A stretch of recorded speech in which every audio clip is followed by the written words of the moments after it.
Good morning students. भजोई महाविद्यालय के YouTube channel पर आप सभी का हार्दिक स्वागत है। बीए तृतीय वर्ष के सेकंड पेपर पर्यावरण अध्ययन के अंतर्गत आज हम पढ़ेंगे मानव पर्यावरण संबंध, कृषि तथा औद्योगिक क्रियाकलाप, विज्ञान तथा तकनीक। इसके अंतर्गत हम पढ़ेंगे कि मानव का पर्यावरण से क्या संबंध है एवं उसका कृषि एवं औद्योगिक क्षेत्र जो भी उसके क्रियाकलाप हैं उसका और उस क्षेत्र के पर्यावरण का आपस में क्या संबंध है। क्या वैज्ञानिक तकनीकों से उसने उस पर्यावरण में अपने आप को ढाला है या फिर उसने अपने क्रियाकलापों से किस प्रकार से उस पर्यावरण को परिवर्तित किया है। तो सबसे पहले हमारा टॉपिक है मानव पर्यावरण परिवर्तन कारक के रूप में। मानव द्वारा पर्यावरण में किए गए विभिन्न परिवर्तनों में निम्नलिखित 7 परिवर्तन प्रमुख रूप से उल्लेखनीय हैं। सबसे पहले हमारा स्थल आकृतियों में परिवर्तन। मनुष्य अपने क्रियाकलापों से स्थल आकृतियों में परिवर्तन करता है। कैसे करता है वह स्थल आकृतियों में परिवर्तन? देखिए, मानव यदि किसी स्थान पर खनन का कार्य करता है, उत्खनन का कार्य करता है, तो वह एक समतल भूमि पर खुदाई करना प्रारंभ करता है, उत्खनन करना प्रारंभ करता है।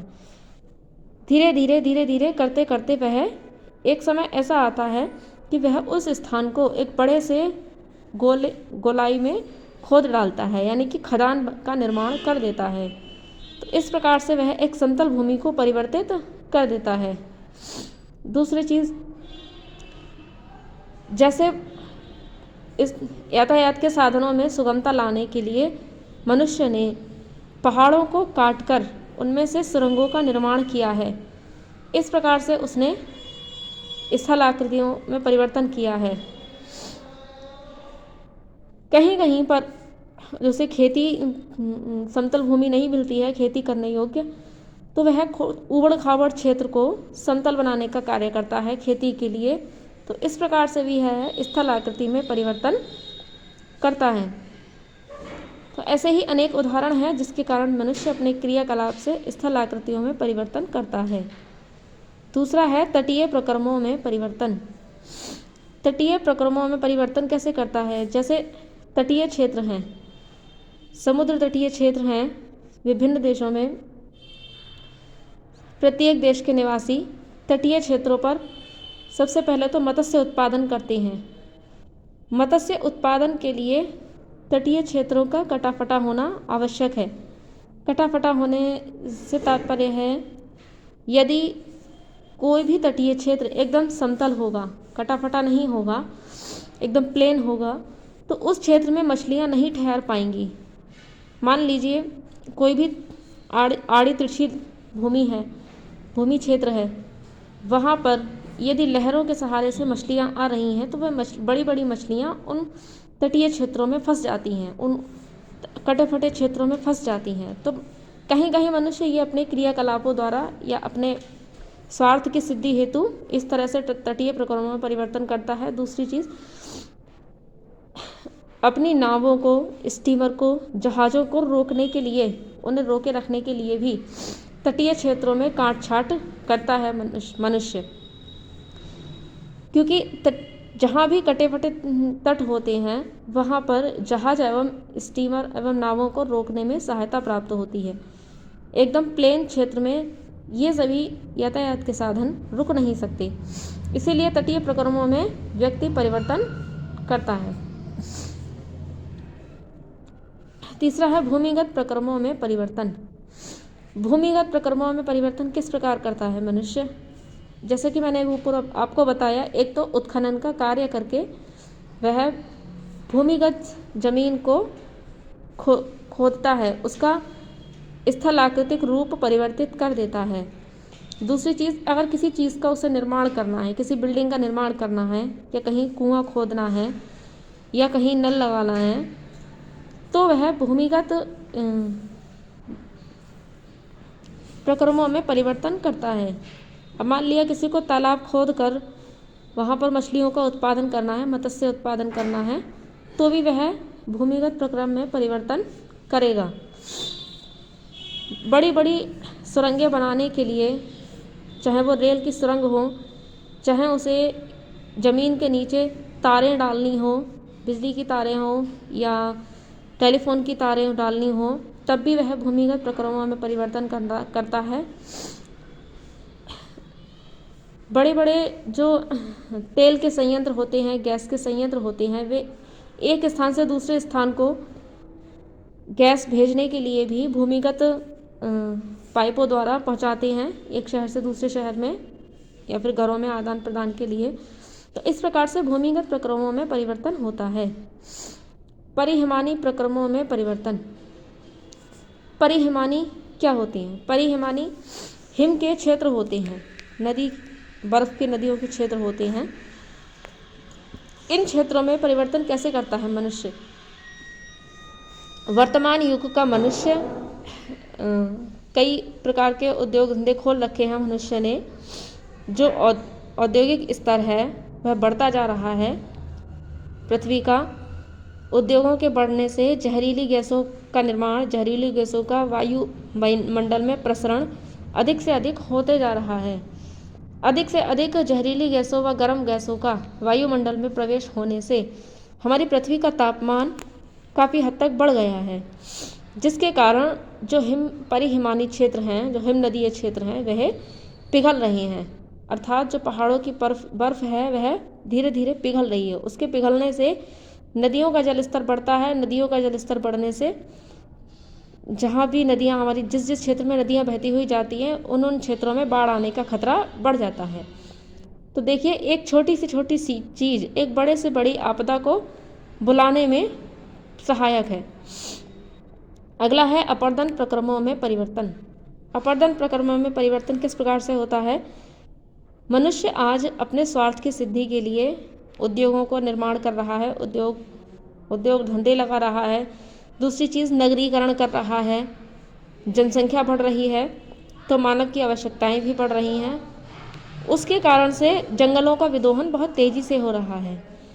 जंगल एक तो वर्षा में सहायक होते हैं, दूसरा जो मिट्टी होती है, वृक्षों की जड़ें मिट्टियों को जकड़ के रखने में सहायक होती हैं। इससे अपर्दन कम होता है। लेकिन जब जंगल ही नहीं होंगे तो मृदा अपर्दन को कौन रोक पाएगा? तो इस प्रकार से अपर्दन प्रक्रमों में भी परिवर्तन होने लगा है। वायुमंडल में परिवर्तन, अभी मैंने आपको बताया, विभिन्न प्रकार के उद्योग धंधे लगाने से, विभिन्न प्रकार के कारखानों की मात्रा बढ़ने से वायुमंडल में परिवर्तन होने लगे हैं।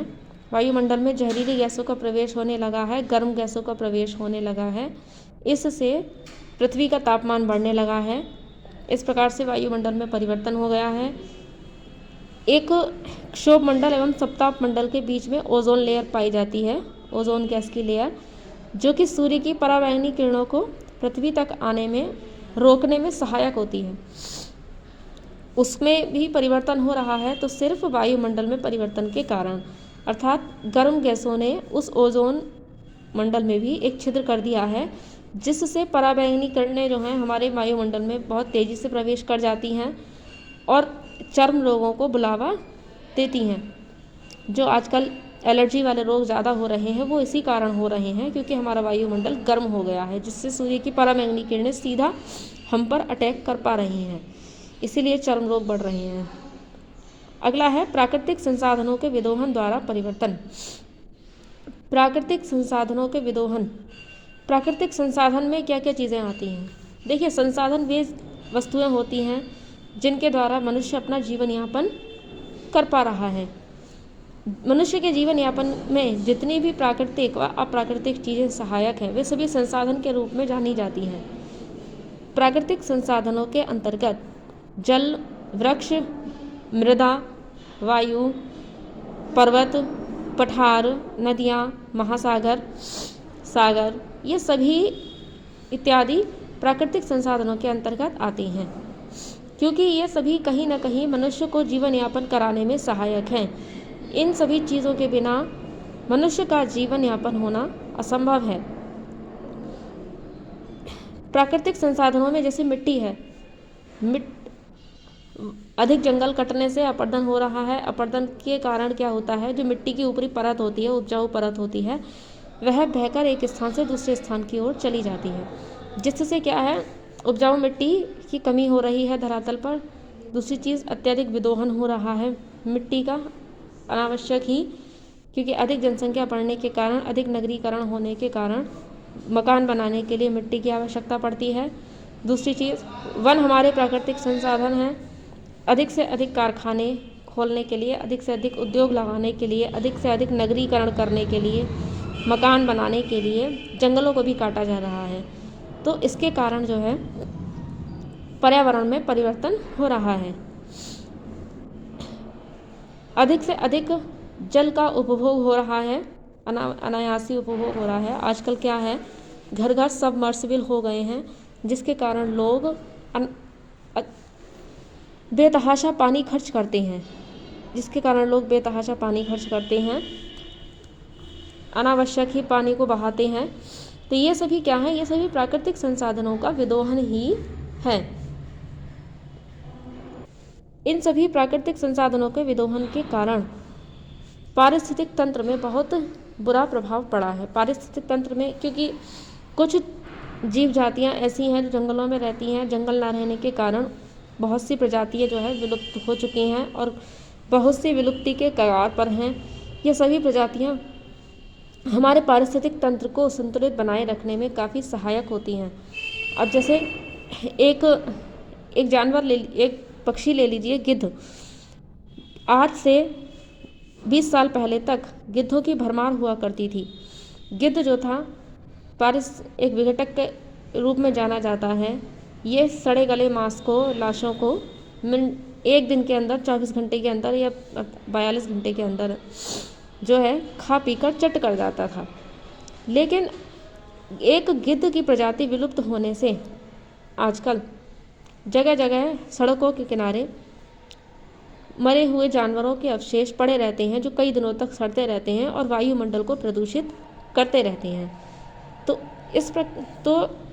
ये एक उदाहरण है, केवल एक गिद्ध के विलुप्त होने से पर्यावरण कितना प्रदूषित होता है, कितना हमें मुश्किल का सामना करना होता है यदि हम रास्ते से गुजरते हैं। तो ये कुछ कारण हैं मानव के पर्यावरण परिवर्तन के, जो अपने क्रियाकलाप से मानव कर रहा है। अगला हमारा टॉपिक है मानव का पर्यावरण तत्वों से विशिष्ट संबंध। मानवीय क्रियाकलापों को प्रभावित करने वाले वातावरण तत्वों में जलवायु, मिट्टी, उच्चावचन, खनिज, महासागर एवं पशुओं का स्थान उल्लेखनीय है। इन सभी के बारे में हम डिटेल में आगे पढ़ेंगे, लेकिन अभी आप मोटा मोटा समझ लीजिए।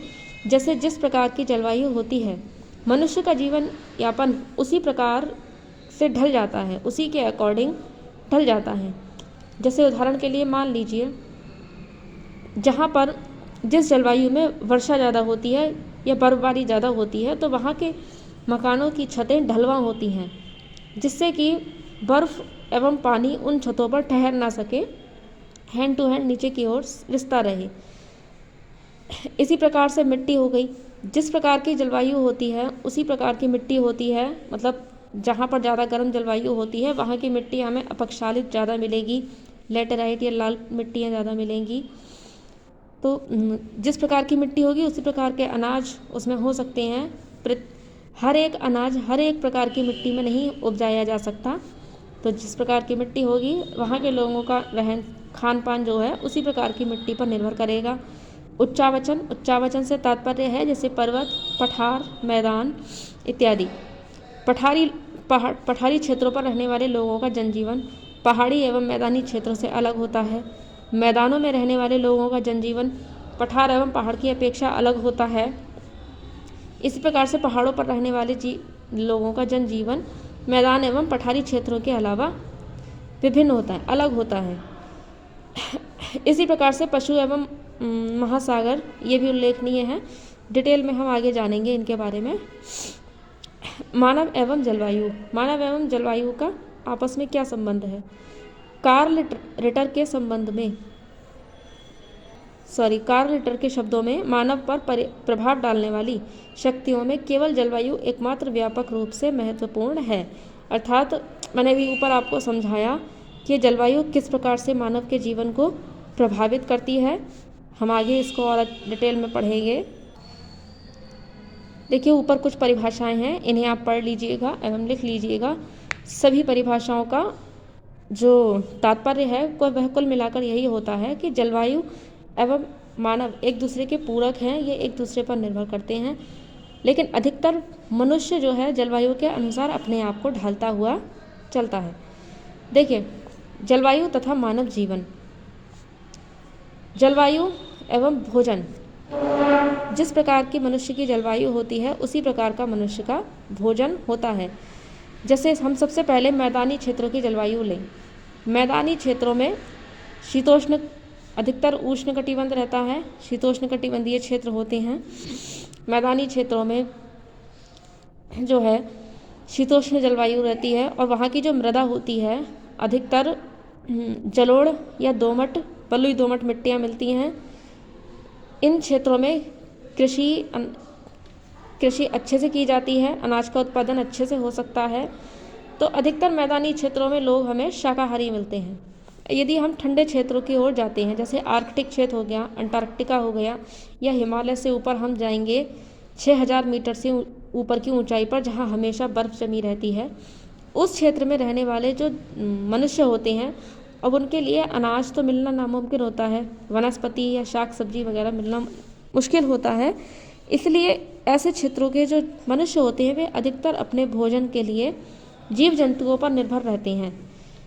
मतलब वो जानवरों को ही भक्षण करते हैं एवं उनकी खालों को अपने घरों में मढ़ लेते हैं जिससे वे सर्दी से बच सकें। उनकी खालों के ही वे वस्त्र बनाकर पहनते हैं ठंडी क्षेत्रों में, ठंडी जलवायु में। इसी प्रकार से मरुस्थलीय जो जलवायु होती है, गर्म जलवायु, वहाँ के लोगों का जो हैबिटेशन होता है, जो अनुकूलन होता है, वो ऐसा होता है कि वे कम पानी में भी अपना जीवन यापन कर लेते हैं, क्योंकि वहाँ की जलवायु ने उनके शरीर को ऐसा बना रखा होता है। दूसरा है जलवायु एवं वस्त्र। जिस प्रकार की जलवायु होती है उसी प्रकार के मनुष्य के वस्त्र होते हैं। अब जैसे शीतोष्ण जलवायु में मनुष्य नॉर्मल कपड़े पहनता है, सूती कपड़े पहनता है। शीत ऋतु होती है तो थोड़े बहुत ऊनी। लेकिन जहाँ बहुत अत्यधिक ठंड पड़ती है, असहनीय ठंड पड़ती है, ऐसे क्षेत्र में मनुष्य के वस्त्र कॉटन के नहीं होते हैं, वे सदैव ऊनी वस्त्र पहनते हैं, हमेशा गर्म वस्त्र पहनते हैं। दूसरी चीज़, ऐसे क्षेत्रों में जानवरों को पाला जाता है भोजन के हेतु, तो वहाँ पर लोग जानवरों की खालों को भी वस्त्र के रूप में प्रयोग कर लेते हैं। अब जैसे उष्ण कटिबंध में क्या होता है, उष्ण कटिबंध में कॉटन के कपड़े ज़्यादा पहने जाते हैं, सूती कपड़े ज़्यादा पहने जाते हैं। आप लोगों ने देखा होगा कि दक्षिण भारत में लोग अधिकतर लुंगी पहनते हैं, बजाय जीन्स या पैंट को ज़्यादा महत्व देने के बजाय लुंगी पहनते हैं। दक्षिण भारत जो है वह उष्ण कटिबंध के अंतर्गत आता है। अत्यधिक गर्मी ना सहन करने के कारण वहाँ के जो लोग हैं वे लुंगी पहनना ज़्यादा पसंद करते हैं। लेकिन हम जो रहते हैं मध्य भारत से ऊपर का जो भी भारत है, उत्तर भारत, यह शीतोष्ण कटिबंध के अंतर्गत आता है। इसीलिए हमारे वस्त्रों में पैंट या जीन्स वगैरह भी शामिल है जिन्हें हम पहन सकते हैं। जलवायु एवं निवास। जिस प्रकार की जलवायु होती है उसी प्रकार का मनुष्य का निवास होता है। मैंने अभी आपको बताया था। अत्यधिक वर्षा वाले क्षेत्रों में लोगों के जो घरों की छतें होती हैं वे ढलवां होती हैं, अत्यधिक वर्षा और बर्फ़ वाले क्षेत्र में। और जहाँ पर वर्षा मानसून में ही होती है केवल, या कुछ समय के लिए ही निश्चित होती है, वहाँ लोगों के मकान एक तो पक्के होते हैं, दूसरा उनकी छतें समतल होती हैं। अब कहीं भूकंपीय क्षेत्र हैं तो भूकंपीय क्षेत्रों में मनुष्य के जो निवास स्थल होते हैं वह हल्के मटेरियल के बने होते हैं, अधिकतर लकड़ी के बने होते हैं। अब पर्वतीय क्षेत्र की मकान ले लीजिए। पर्वतीय क्षेत्र की जो जलवायु होती है एक तो ठंडी होती है, दूसरा पर्वतों पर भूस्खलन होने का खतरा अधिकतर होता है। जिसके कारण वहाँ के निवासी अपने मकान लकड़ियों के बनाते हैं, हल्के फुल्के बनाते हैं। अगला है हमारा जलवायु एवं कार्य क्षमता। जलवायु के अनुसार मनुष्य की कार्य क्षमता होती है। आपने अक्सर देखा होगा कि अत्यधिक गर्मियों में और अत्यधिक सर्दियों में मनुष्य बहुत आलसी हो जाता है, उसका कुछ भी करने का मन नहीं करता है। तो ये जलवायु का ही प्रभाव होता है जो मनुष्य की कार्य क्षमता को प्रभावित करती है। देखिए, मैंने आपको बताया है कि सबसे कम विकसित जो देश मिलते हैं वे अफ्रीका महाद्वीप में मिलते हैं। अफ्रीका महाद्वीप के भीतर से तीनों ही रेखाएं गुजरती हैं, मकर रेखा, कर्क रेखा और विषुवत रेखा। तीनों ही रेखाएं ऐसी हैं जिनके जो सूर्य की उत्तरायण व दक्षिणायन स्थिति के होने के साथ साथ अत्यधिक गर्म क्षेत्रों को प्रभावित करती हैं, यानी कि वहाँ की जलवायु को गर्म बनाए रखने में सहायक होती हैं। तो वहाँ के लोगों की कार्य क्षमता बहुत अत्यंत धीमी होने के कारण यह क्षेत्र अत्यंत कम विकसित है। जैसे विषुवत रेखीय क्षेत्र में कांगो हो गया, जायरे बेसिन हो गया, इस क्षेत्र में आज भी लोग आदि मानव वाला जीवन व्यतीत कर रहे हैं।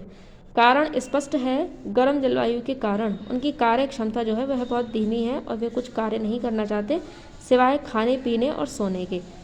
इसी प्रकार से यूरोपीय कंट्री ले लीजिए। यूरोपीय कंट्री यद्यपि शीत क्षेत्र में होने के कारण, शीत कटिबंध में होने के कारण भी एक विकसित क्षेत्र है।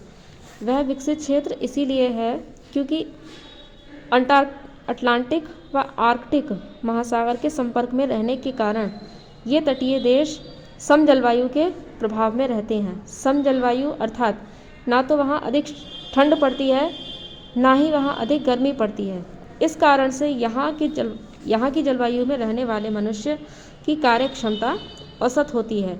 उन्होंने नए नए आविष्कार भी किए हैं और वे एक अच्छा जीवन यापन जीते हैं।